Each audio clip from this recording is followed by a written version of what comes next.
guys? Welcome back to Nerd Impact. Today we are reviewing one of my most long-awaited movies because I've been a fan of the games, spin-off comic books, the original two movies, even in the machinima, the internet, the web series. So today we're talking about the Mortal Kombat movie on HBO Max. I had the giggles the whole time. Yeah, Nick was pretty excited. A couple times we just looked at each other in awe that we were actually seeing this. The way I described it to Nick when it was over, and I know there's going to be a lot of people hating on this movie. It's certainly not for everybody. It's very much aimed at fans. But yeah, what I said to Nick right after this was, if you made this entire movie CGI and you chopped it up as the cutscenes, this is the next Mortal Kombat game. You could do that. And it'd be awesome. You have enough action. Yeah, I don't think I've ever seen a video game adaptation that, first of all, was all that good. Second of all, that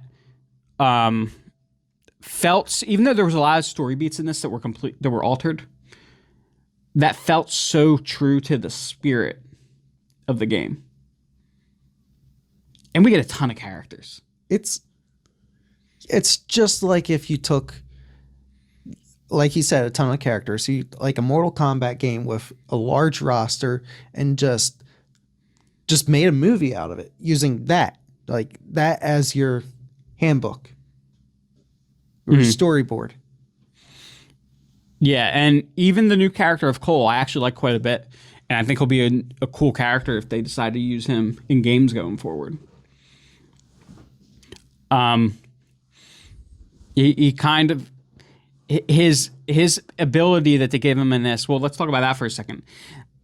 They have a unique way in this movie of explaining why Mortal Kombat characters from Earthrealm in particular, like, we can easily believe that the characters from Outworld, from the Netherrealm, have these powers.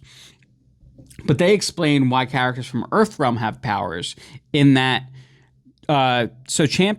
champions not only do they have the dragon mark, like the insignia that represents Mortal Kombat, but they also receive what's called their Arcana.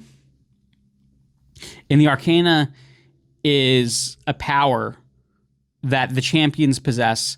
And if you kill a champion, you become the new champion, and then you get an Arcana. You don't get the other person's Arcana, though. You get your own Arcana. Yeah. It's all unique to each person. Yeah. And when the Mortal Kombat tournament begins, most people seem to get their... Actually, they didn't explain this. So we know that all the characters we were presented with, other than Cole, received it when they killed a previous champion. Cole was born with it because of his lineage, right?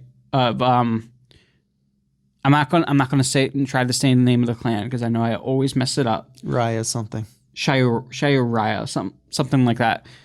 Lin Kuei is easy. I can never say the Scorpion's clan, but yeah, he's a descendant of Scorpion, a descendant of that clan, and so that's why he possesses the mark, the invitation. But what we don't know is because all the other characters received theirs by killing someone, if the people that they killed, or the people that they killed down the where it originated, if it also came from somebody that had the mark, was born with the mark, like Cole. Or if the marks appear when it's time for the tournament, in most cases. So that question wasn't really answered.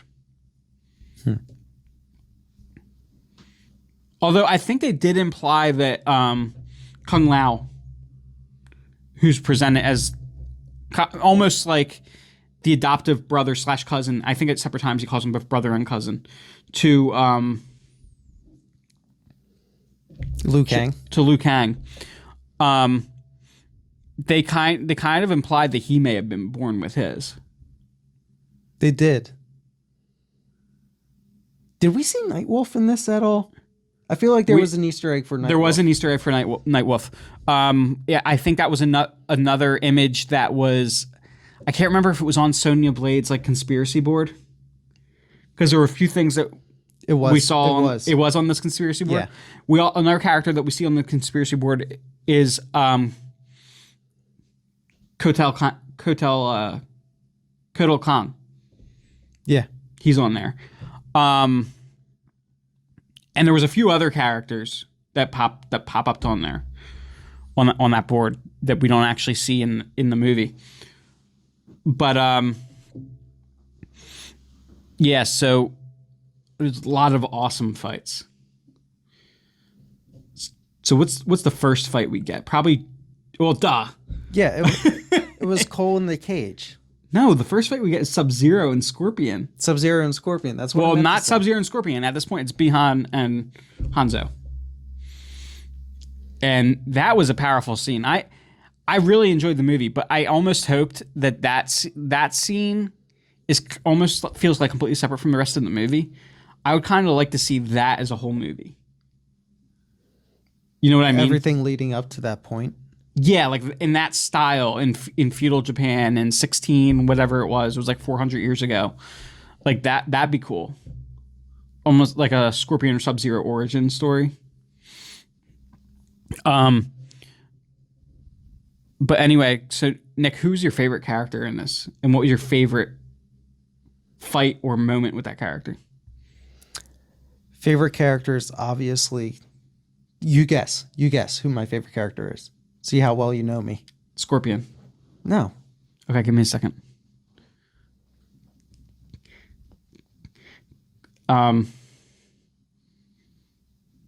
You lost your chance. Liu Kang. Oh, duh. Yeah, dude. Fire powers. Plus, the guy is absolutely shredded. Would they call him?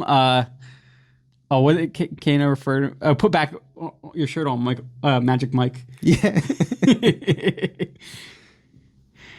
Kano was a fun character. Kano was fun, even though he was ultimately bad.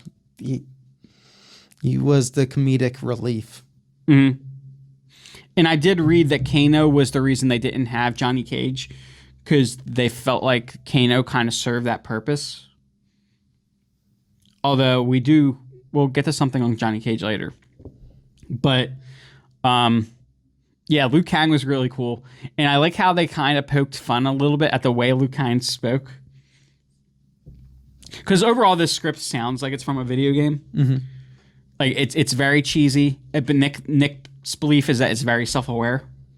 I think it was meant to be like all that stuff that was in it was meant to be there. Everything was deliberate. Yeah.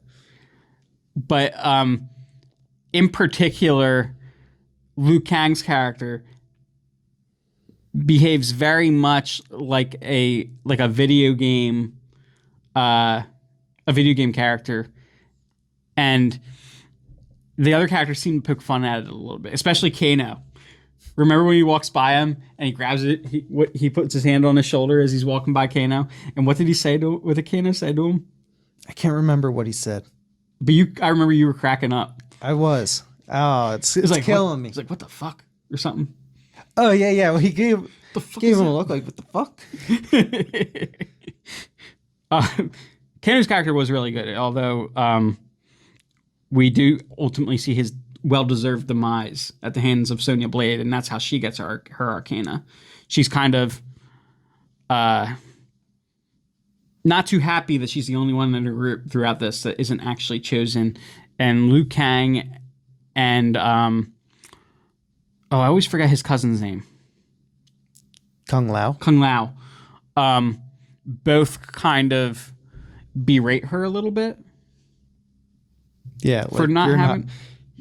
because she doesn't have the symbol, she's not important. Yeah. And what do you think of Lord Raiden? Raiden looks pretty cool. I just felt like I wanted his eyes to just dim down a little. And like show his actual eyes, maybe just like a little spark in his pupils. You thought it was a bit overkill? Yeah, like it was distracting. Mm-hmm. thought it was really cool that the fight that we see Cole tap into his Arcana is a fight with Goro. That was really neat. So his ability is kind of works like Black Panther's costume. It's exactly what it is. Yeah, like it visually looks like it too, because when you hit it, it absorbs the impact, and he definitely appears to have a lot of like enhanced strength and all, too. But he also absorbs the impact and then can release that energy later. Yeah, I think that the energy absorbed added to his strength. Okay, yeah, and so Goro's like pounding on him, and you just see his suit getting brighter and brighter. Until he finally releases Hell and Goro, and ultimately see Goro's guts spill out. A lot of really awesome gore in this movie. That was also interesting that with that suit, he also had those blades. Oh yeah, I can't remember what they're called, but yeah, he had two blades that would come out under his forearm. Mm-hmm. And you could swing him around and have him in front of him like. It was almost like Baraka. Yeah, well, yeah, Baraka's come out here though. Yeah, but it's still like the curve and the having the blades in the front, like off the arms like that. Mm-hmm. Did we get teased with Baraka at all? I don't think we did. Well, I'm remembering this one character that we see also on the conspiracy board, and I'm trying to remember if it was Baraka. It looks kind of like a Baraka type character. Well, you know what? Remember when, what's the big bad's name? I can't remember. Melina does have DNA of the same race as Baraka. What's the big bad's name? Shang Tsung. Shang Tsung. When Shang Tsung said that his fighters would, I forget how he put it, but it was almost like being reborn or repurposed. We saw Sub-Zero go away in smoke, but we also saw... They all went away in smoke. Yeah, but there was something about the way Sub-Zero went away in the smoke. Well, because we knew that Sub-Zero he was going to be Noob. Noob, yeah. But what about everybody else that got faded away? Yeah, I think what the one with the four arms might be made into something. Goro? Goro. Might be made into something more like Baraka.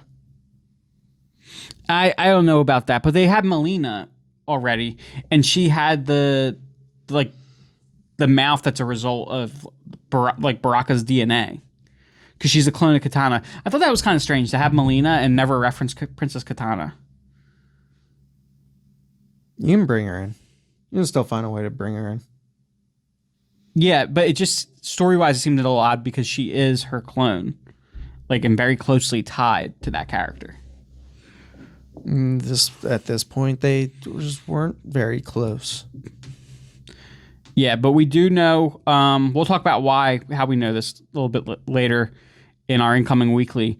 But we know there's very likely going to be an intention of having a sequel if this one does well enough, which it seems like it's going to, because it wasn't greatly received amongst critics. It's got I think 56% tomato meter critic rating, but on Rotten Tomatoes, but it has an 89% audience score. So it's kind of like the Venom phenomenon. And Nick and I can clearly see why, because if you're a fan of the series and you just want a fun Mortal Kombat movie, that's what this is. Not only that, if you want a fun video game, a movie that was solely based on a video game, and still feels like a video game. It still feels like, yeah. We even have they so brilliantly wove in a bunch of video game announcement little things. Like the first one we get is Kano after he kills Scorpion. I mean, not Scorpion, kills Reptile, rips out his heart. Kano wins. Yeah. And then later,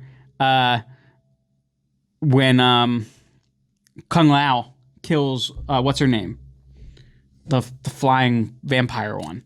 Anyway, she's like the only character I wasn't familiar with, but he throws his hat on the ground and it's spinning like a circular saw, and just drives her into it, cuts her from her head down her torso, and you hear him utter flawless victory. And then Liu Kang, when he defeats Cabal, what did he say? Did he use fatality? He did. Yeah. Liu Kang was the one that, said fatality. So that was really fun. And the fights themselves, too, looked pretty much like the fighting in the game, too. Yeah, very well choreographed. Imagine that it had, 3D movement. Very well choreographed.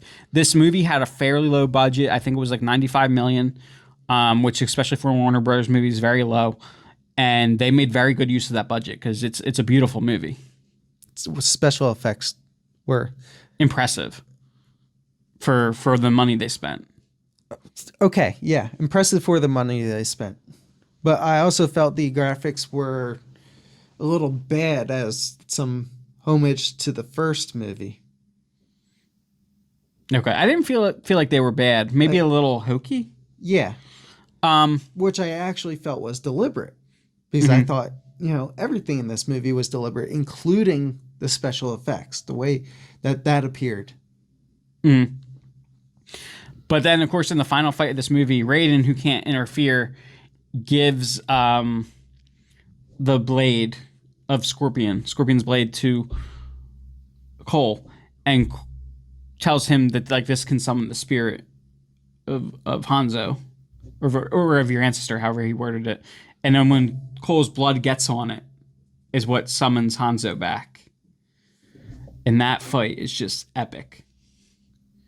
Although Sub-Zero did put up a tougher fight than I believed he was going to be. Like when Sub-Zero came in, I thought when Scorpion came in, I thought Scorpion was just going to absolutely wipe the floor with Sub-Zero. Since he was in hell, controlling the hellfire for 400 years. And Nick, what point in the fight did I kind of lose it? Was it the very beginning when he took out the kunai and then pulled him back? Get over here. Yeah, that was cool. That ice cream guy is taunting you again. Every time we do a video is the only time the ice cream truck comes. He throws the kunai, and that's the gardening tool, right? That he uses as his blade. He throws the kunai with the chain attached to it into Sub-Zero, pulls him, utters the classic "get over here." But the other one, the other part that I loved was when Sub-Zero throws off the outer armor of his costume, and it's just all black, and he just completely looks like a noob at that point. And that's what he looks like. That's what he's wearing, and also completely burnt. So, and then that's what it looks like when his corpse is taken away by the black smoke. And as the black smoke engulfs him, Shang Tsung says, "Was death is just another gateway or something?" Something like that. Yeah. Yeah, but just implying that we're going to see Sub-Zero again in another form. We should also draw some light or highlight that how Sub-Zero got burnt. Because Scorpion removed his face mask and then just unleashed hellfire on... Well, it was Scorpion's classic fatality from the games. And in the games, he pulls it off, and it's just a skull. And he opens his mouth, and the hellfire engulfs his enemy. But this was so much better. His face is normal. Yeah, from 400 years ago. And the hellfire comes out, and it burns his face off. Oh, yeah, it was so cool. As it's burning Bihan / Sub-Zero, it's also burning his face. And then he puts the mask back on and immediately takes it back off, and his face is fine. That was sick. He takes it off again to talk to Cole and thank him for freeing him. When you get done the fight and you go back to character selection, the character's fine again. That was that. That was him going back to character selection. But yeah, then he thanks Cole and is on his way. Raiden comes in, Shang Tsung shows up and takes away the bodies. Basically tells him that, more or less, that he's going to purpose them for something else. We know we're getting Noob back. But then they kind of set us up for future movies, telling us that there's other threats out there and that they need to be prepared. They need to go collect new champions. And he sends Cole on a mission. Now, part of the big fan outcry about this movie was, why isn't there any Johnny Cage? And as we talked about earlier, that appears to be, at least what the writers, directors are saying, is that was because they felt that Kano served that purpose. Well, Kano's now dead. And at the end of this, Raiden tasks Cole with going to Hollywood, not in search of something, as Cole says, but someone or who. And as he walks out, he collects everything from his locker, and he walks out, and we see a movie poster called Citizen Cage, starring Johnny Cage.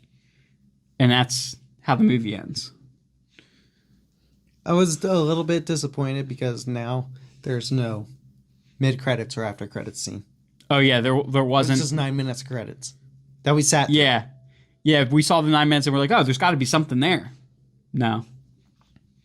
There was nothing there. Why didn't you just fast forward until you got to something? Oh, we would have been through it in like 3 minutes. No, I was going to remember. Then I said, "Oh, I just wanted to listen to the whole song." Oh, you son of a bitch! They were playing the like a rendition of the classic Mortal Kombat song at the end, which you get hints of throughout the. Every once in a while, you get a few beats. The first time that we noticed it, I think, was during the fight between Sonya and Kano. Was when we got, and it was actually right after I said, when are we going to hear the song? And then we hear, dun, dun, dun, and then Nick just looks at me. He's like, there it is. But then later in the fight with Scorpion, the fight between Scorpion, Cole, and Sub-Zero, then we got a lot more of it. I think the whole fight. Yeah, but it was still kind of... It was a revamped version. Right. But then we get like the whole, like maybe even like a third version at the credits. And that's what I wanted to listen to. But yeah, the movie was a lot of fun. First time director, first time writer, I believe, for both of those. The writer should, unless it was fully intentional, should keep working. Well, even if it was, keep working on the writing. But it worked for this movie. Plot and direction I thought was great. Perfectly paced. Nick, what characters have we not mentioned that we got to see in this? We got Cabal. We got, as we saw, the guy with the hammer. Raiko? I think it's Raiko. I don't remember. That's why I just called him the guy with the hammer. I think that's Raiko. The vampire girl, I can't remember her name, but I wasn't even familiar with her. I don't think she's that huge of a character. We got Reptile. We got an interesting version of Reptile. It actually looked like a reptile. Well, but like we've seen that before, but we never saw him in a ninja form. We just saw a giant, muscular lizard. I don't remember him in the ninja form. I said we didn't see him in ninja form. Oh, that's what you said. Okay. In the original movie, we see him both in a reptile form, which was it was similar to what we see in the video games. Very frail, slender reptile form, lizard form, and then we see him in his ninja form. We don't never see him in his like humanoid ninja form in this. We just see big, muscular lizard man. Weird. Who gets his heart ripped out. That was cool. It was Kung Lao was cool to see because we haven't seen him in a movie yet. He was in the Mortal Kombat Conquest television series. You ever seen that, Nick? The live action series. He was the star of that. But yeah, anything else we should address? Jax, Goro, Sonya Blade. Well, we talked about all those while you were upstairs, Jake. No. We didn't talk a whole lot about Jax. other than his arms got broken off, and his Arcana was interesting because his His Arcana just gave him better mechanical. Yeah, arms. he had these little like raptor looking mechanical arms to begin with that weren't strong enough to do anything with, and then when his Arcana was activated, it just made the arms like grow. That was an interesting use of that. Another interesting use of the Arcana was that instead of Kano having the half faceplate with the laser eye, the laser came from the Arcana. It was just his regular eye. Although he had like the scars on the one side of his face from when Reptile clawed him up. You should always talk about Sonya Blade, though. We talked about Sonya Blade. No, you could just always talk about her. Sonya Blade was cool in this, but Kung Lao's my favorite. all right, Jake. Jake's getting antsy over here. He's ready for his incoming weekly. Jake can't wait to talk about Rock'em Sock'em Robots. Anyway, that'll do it for our Mortal Kombat review. Don't forget to hop over and watch this week's incoming weekly. If it's not already posted, it will be shortly. Don't forget to like, comment, and subscribe on YouTube and on Facebook. Until next time. Stay nerdy.